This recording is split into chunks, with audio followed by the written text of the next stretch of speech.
नातवाला आईच्या माहेरच्या मालमत्तेत हिस्सा मिळतो का असा प्रश्न अनेकांना सतावतो.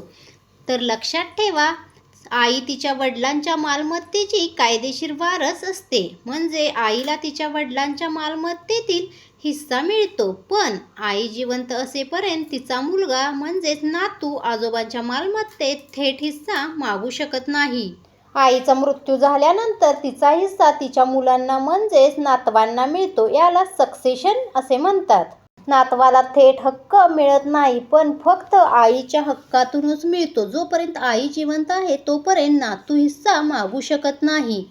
उदाहरण सांगायचे झाले तर आजोबांची 10 एकर जमीन आहे. आईचा मृत्यू झाला तर त्या 10 एकरामधील आईचा हिस्सा मुलं म्हणजेच नातवांना मिळतो. तर स्पष्टपणे सांगता येईल की नातवाला आईच्या वडिलांच्या मालमत्तेत हिस्सा आईच्या हक्कातून मिळतो, थेट हिस्सा मिळत नाही. अशीच कायदेशीर माहिती मिळवण्यासाठी चॅनलला सबस्क्राईब करा.